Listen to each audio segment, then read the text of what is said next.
Hello, everybody. This is Michael Belton from Morality Matters, and I'm joined today with a special guest, Daniel Gilyeat, and he is a former Marine, a wounded warrior, Purple Heart recipient, a guy who lost his leg in Iraq, and just a true American and God-fearing man. And it's just such a pleasure to have you on the show, Daniel. Thank you, Mike. Yeah. So we've got a lot that we want to talk about, and the thing that I want to talk about is just the moral. Uh, just the overall moral sense of what's going on in America today.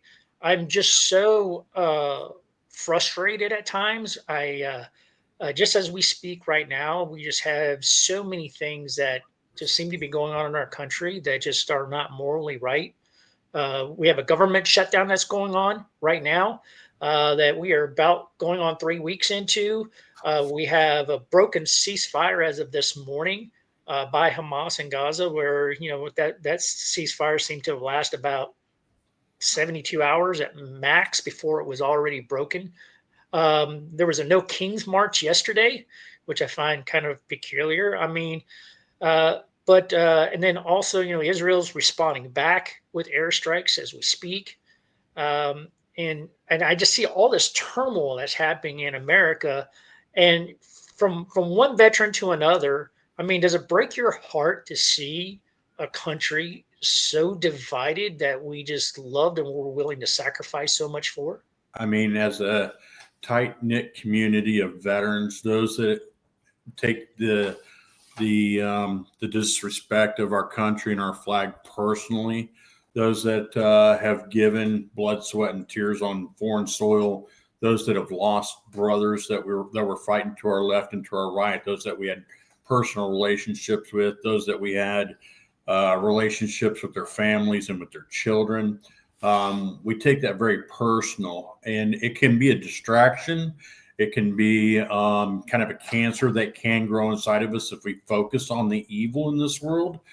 And not that we're to ignore it, but I choose to focus on the good and seeing what God is doing, and just every single day trying to go after the broken, the hurt, and the lost. And so my service didn't end when I got hurt, when I got out of the military.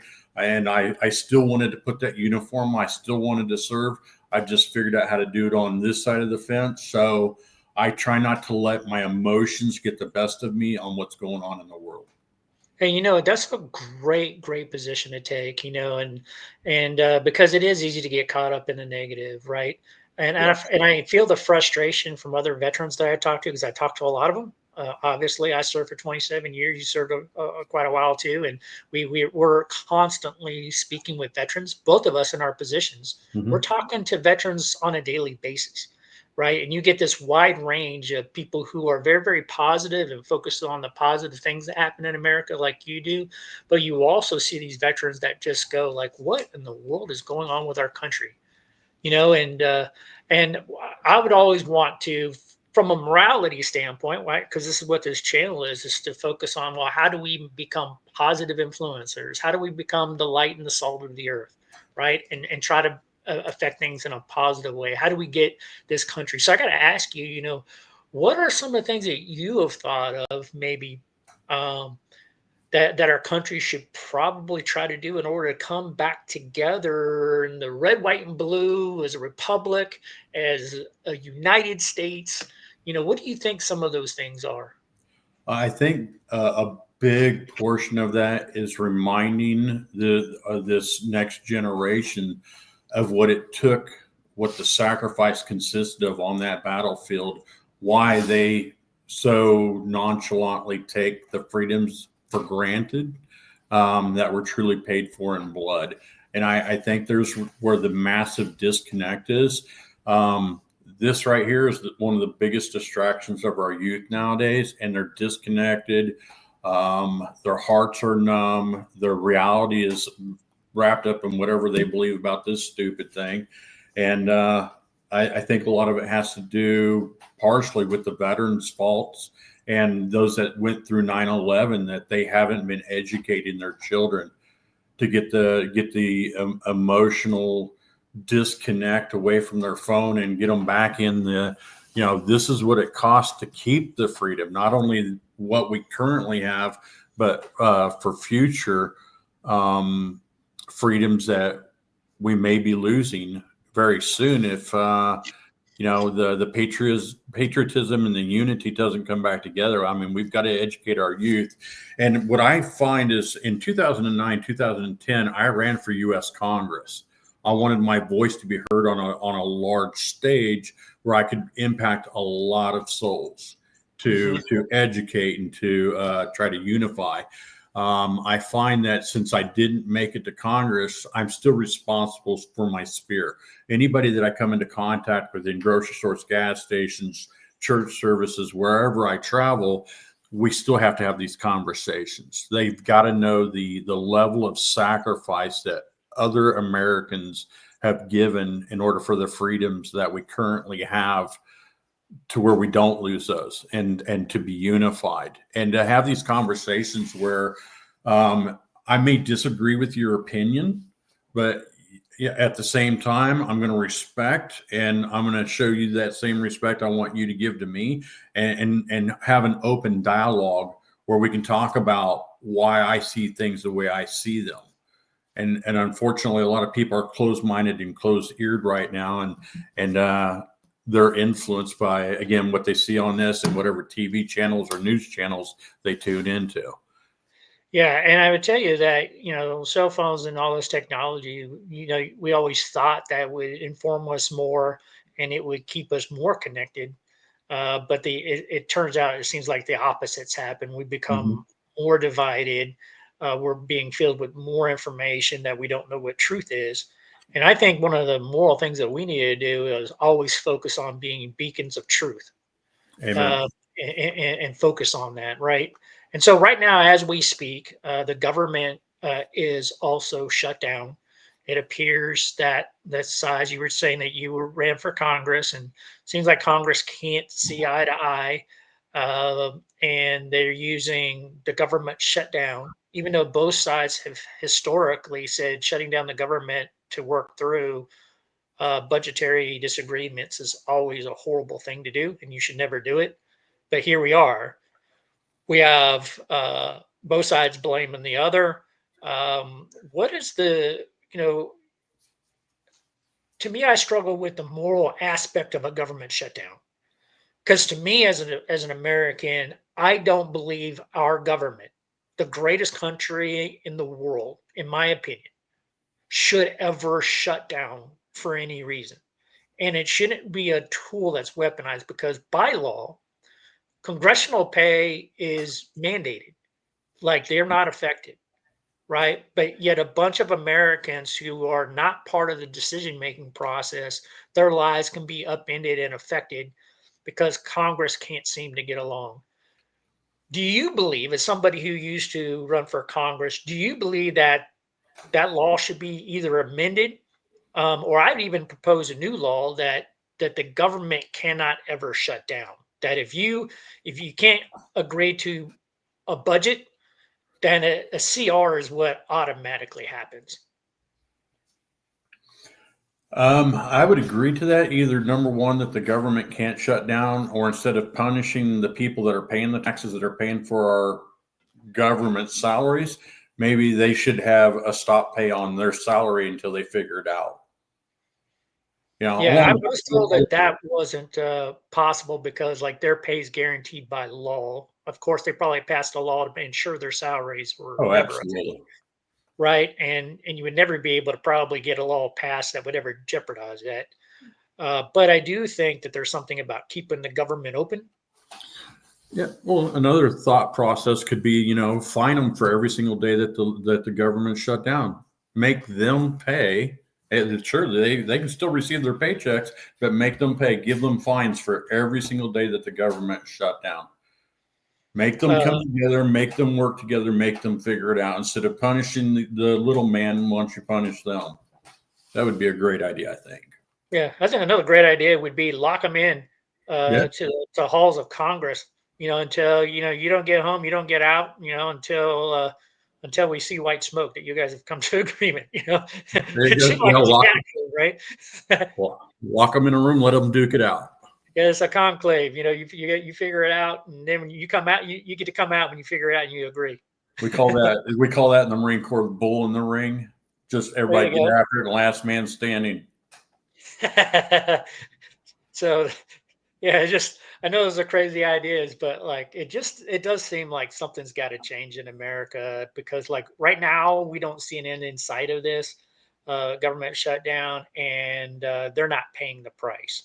No, And there's just something morally to me that is wrong with that, I totally regardless of agree. which side you stand on this issue, right? Mhm. So um, anyway, another thing I wanted to kind of talk about, which in light of all this, is what we see when it comes to this conflict that we have in Israel and Israel versus Palestine, the Gaza Strip. Uh, the ceasefire was broken this morning by Hamas, and I find it kind of interesting that all those pro-Palestinian supporters who have been causing riots, who've been, very vocal, who have, you know, shown enormous amount of anti-Semitism, who have been very boisterous for 2 years. We've all had to listen to Mhm. this for 2 years now. All these claims of genocide by the Palestinians, but what we've seen as reality is we've seen Hamas assassinate uh, non-supporters inside of Gaza, their own Palestinian people that they're supposed to be in charge of. There've been a series of assassinations that have gone on, and that they literally have broken the ceasefire within 72 hours of it being made. I mean, we're not dealing with good people here. No, not even close. And again, you have all these Palestinian protesters, but again, they're starting to see doses of reality. They haven't been fed the truth. Part of what has been doing has been defending themselves. They're finally tired of being attacked from every direction. They have a plot of land that's no larger than the size of New Jersey, and they're just constantly, for years, have been attacked and slandered. And I mean, they have tunnels all undergrounds underneath the city where for years they've just had people pop out of tunnels, stab a bunch of Israelis, and then go back underground. And they've I wouldn't say they've tolerated it, but they've turned the cheek multiple times. And unfortunately, this is where we're at. And the rest of the world who's been, pro Palestinian, pro Palestinian state, they're starting to see where the problem really is. And I think that's why a lot of people are quiet about the current situation. Also, Yeah, now we're going to look at the biblical side of it. It's talked about in the book of Revelation.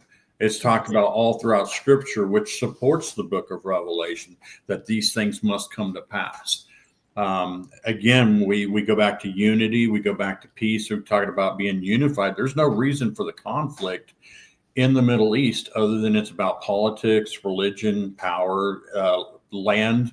That the biggest fight is over land, and who believes that they're right according to their holy scripture, whether it's the Quran or whether it's the Torah.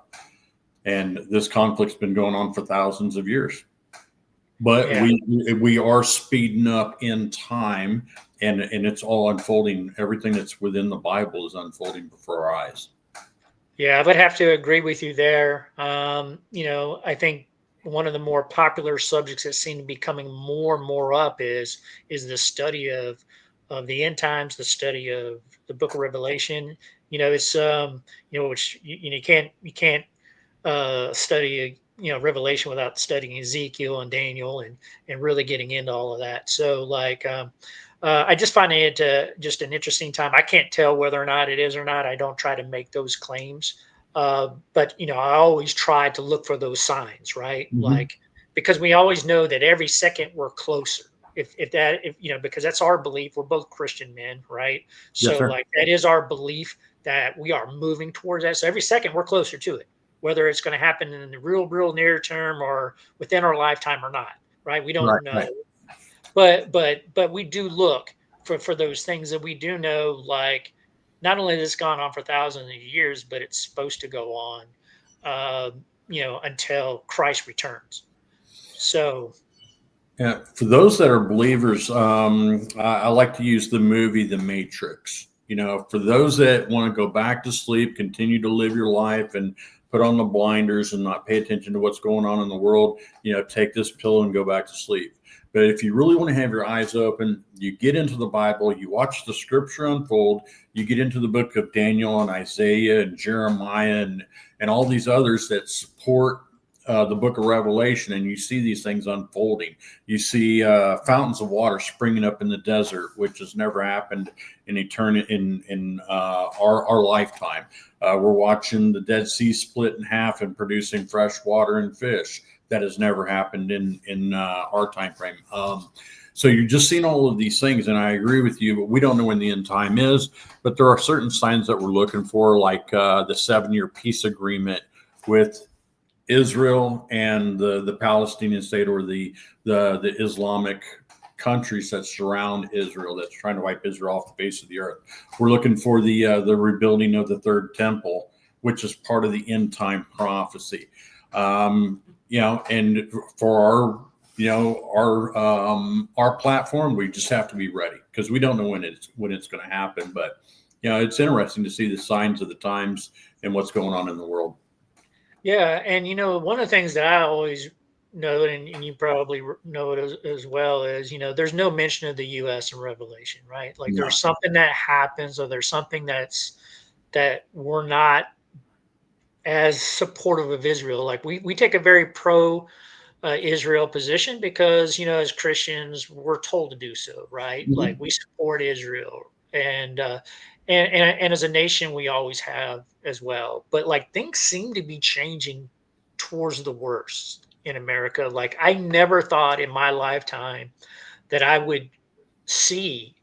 I actually thought we progressed as a people where you wouldn't see widespread anti-Semitism, that Right. you wouldn't see riots being so pro-Palestinian in the United States of America, where I just never thought I would see these types of things happen in this country.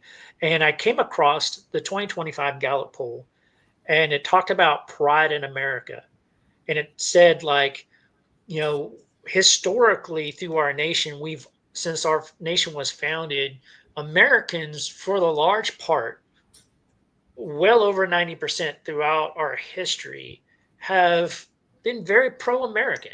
Like typically Americans have been pro-American. And those numbers held up. Like the most in modern history was right after 9/11. We were very pro-American. Like we came together. It seemed like we were united as a nation. Even Congress prayed together. Most people don't, like, it's not advertised that much, but Congress prayed together after the events of 9/11 happened. But yet today, the Gallup poll says, as a nation, only about 58% of people in America right now are pro America, are proud to be an American.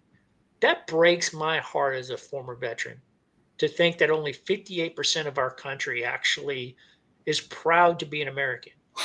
What I think is the greatest country in the world. What do you think? I think that those that don't think that this is the greatest country in the world, they should go to a third world country and see how things really are.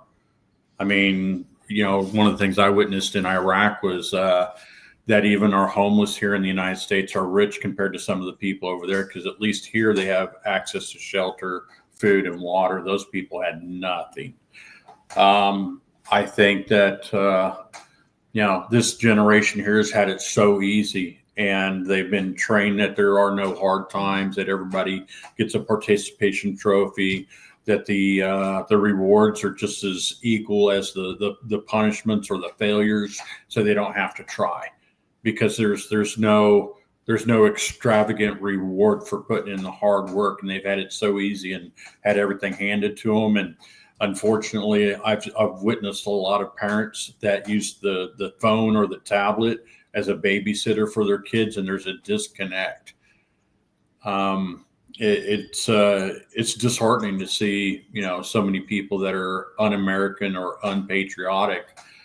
And again, I think it goes back to you and I serving personally, knowing people that have lost their lives, knowing the price for freedom and seeing such a disconnect with our younger generation.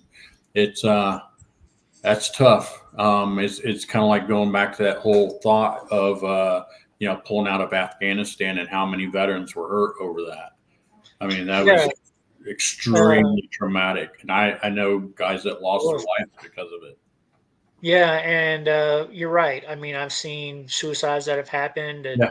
I served in Afghanistan as well as Iraq, and I can tell you when we pulled out there, it makes you question like, what did we do it all for, right? And people ask that, and one of the things that I do when I'm kind of like ministering to people, I'm just like, you did it because your country called on you to do it, and you were successful during your watch. The political climate can always change, right? Hmm. But what doesn't change is, did we do our duty? Did we take care of the people to our left and our right? Did we do the right thing, right? And if you can look at yourself in the mirror and say that, then you did your part, right? And as a country, we got to move in a positive direction. Right now, I don't see us a lot of times moving in a positive direction. Like we see a lot of things in the streets that we have, and maybe it's just the way the news are reporting things, but like you see, like this No King's March, like we don't have a king in this country. Mm-mm. It really doesn't make sense to say that. I know this is just an anti-Trump and it's an anti-American kind of rally, uh, and these rallies took place.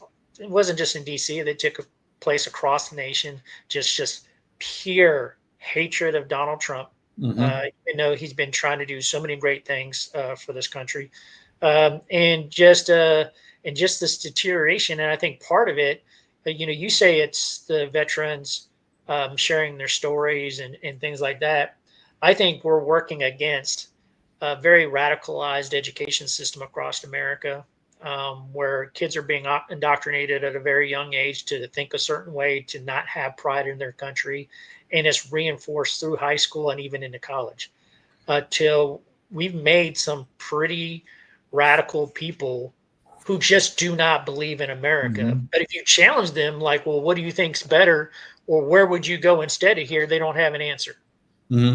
Well, it's also a tier situation. You said schools, high schools, colleges, even the media, even Hmm. some of the people in our own government who seem like they're anti-American are pushing the same propaganda that are creating the lies to create that hate and that discontent, maybe to push us towards martial law or to keep the country divided. And unfortunately, it's brainwashing. Hmm. There doesn't seem to be any unity on one side whatsoever.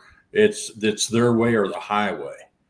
Then you got Right. the far right, which seems to be, hey, we want to talk about this. We want to have these conversations and respect one another's conversation. And you have the other side. It's like, no, it's our way or the highway. And now they're getting violent to get what they want. But Yeah. but like I said, there's a huge amount of brainwashing. If you hear what the other side is saying, and there's no truth behind it. It's just hate and division, and And it's sometimes they can't even define their own beliefs if you challenge them on it. Mhm. You say like, "Well, what do you mean by that?" And they really can't. They'll be like, Trump's a racist. Okay, well, what do you mean by that? Well, they don't have a sample size. They've just been conditioned to believe that that's what he is, and they heard it enough times that they just believe it to be true, Mhm. without any kind of substance behind their belief, right? So it's just we definitely saw violence becoming a reality, with the assassination of Charlie Kirk. I think one of the sad, that was sad in and of itself. I think another thing was sad was how Congress responded. They didn't respond like 9/11. They No. didn't respond by let's come together and pray. Someone even just recommended a moment of silence, and immediately they received backlash. No, we will not have a moment of silence. No, we won't. Like, and then there was this cheering, and there's a certain subsect of our population that just glorified the fact that somebody was assassinated, and because they were on the other side, like you were happy about that. Like, I'm sorry, like there's a real moral heart issue inside of our country with some of our Americans that would celebrate a fellow American being assassinated. Mm-hmm. And at no time have I ever seen the right or the conservatives say, "Well, what if we disagreed with you and somebody murdered you?" No, nobody's ever taken that platform to say, "Well, what if it was one of your guys? What if it was one of the far left? What if one of them was assassinated? Would you feel the same way about the taking of a human life?" Nobody's ever used that platform as a way to get them to understand that, hey, this is unacceptable, regardless of which side it's on. Um, Back to the moral portion of it, it's absolutely disgusting. You feel it in your spirit that people are just so angry and so divided that they would cheer the public murder of somebody that they disagreed with. And again, if you ask a lot of those people, they don't even know why they disagree with them. They have no moral compass. They have no explanation. They just disagree with them because other people disagree with them. I will tell you that one thing that I will do, and as we kind of conclude this discussion here, and it's been a fantastic one. I thank you again, Daniel, for being a part of it. Is just this whole idea that we need to keep dialogue going, a healthy dialogue, right? Amen. I hope to have people on this show that disagree with me at some time, and I bring them on as a guest speaker, and we debate it, right?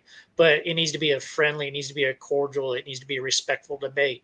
And Amen. it's one of those things where I think it's important that people understand those ideas. I think Charlie Kirk had that, right? Like Charlie Kirk's idea was, I'm going to go to these young campuses that are indoctrinating all these kids to think a certain way, and I'm going to give them an alternate view.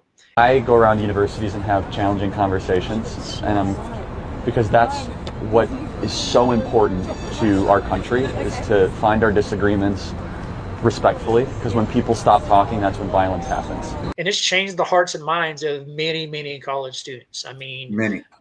you can watch our last video that we did in Morality Matters that I did with Mike Saunders, and so I encourage you, if those who are watching this program, if you haven't seen that, watch that video next. It's one of those things that I think it's just really important for us to try to reach out. If we're going to heal the divide, if we're going to become one nation under God, truly be indivisible, with liberty and justice for all, right? Which is what our pledge is supposed to be Mhm. for. We need to kind of return to those types of ideas. And for those who might be watching that have a very, very differing point of view, like, hey, you don't understand, our country hasn't been like that towards all people. Listen, it's always been an idea. Mhm. And we could either be part of the solution, or we can become part of, or we can add to the problem.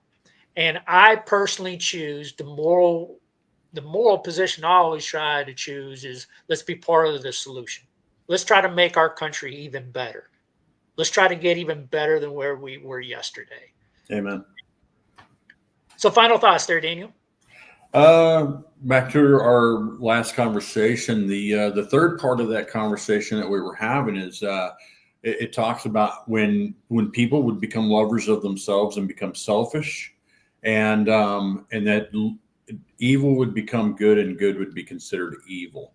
There's many conversations nowadays that you're like, you have no idea where a person's mentality is, where they're okay with seeing somebody killed on live TV and celebrate that, or the murder of unborn children, or uh, agreeing or accepting somebody that has serious mental issues where they don't even know whether they're a human being, male, female, or animal. I mean, there's such a shift in the morality and what is good and what is evil, and a lot of people are just completely deceived. And it all goes back to scripture. Not to get into the demonic and all that other stuff, but that's exactly what it is. Us, they, them pronouns sounds like the guy that had the legion of demons in him. For we are many is what he said. And Right. so again, that can take us down a whole nother path. But yes, I love having these conversations, even if I disagree with somebody. I welcome their thought process and try to see things through their eyes. and hopefully we can get that same unity and that dialogue going, and try and win more souls for the kingdom. Yeah, and God bless you, Daniel. I appreciate you being on the show. Thank you again for your service to our country. Our country is a wonderful country, and your service certainly, and your sacrifice definitely does matter. And we certainly appreciate you. And I'd love to have you on the show again. Love So to be on the show again. okay, well that sounds great. And Thank you for your service and your sacrifice. And, you're not only worth it, but so are the American people, people that we were willing to die for, even though we've never met them. We may never meet them. We gave them a voice, whether we agree with it or we disagree with it. They matter. And I'd love to see more unity in this country for sure. And yeah, amen to that. I'll continue to try and affect the people within my sphere of influence, and we'll just keep on moving one person at a time. All right, sounds great. Well, God bless you and everybody. That's morality matters, and believe me, hey, we have these discussions because morality really does matter. Until next time, you all be blessed.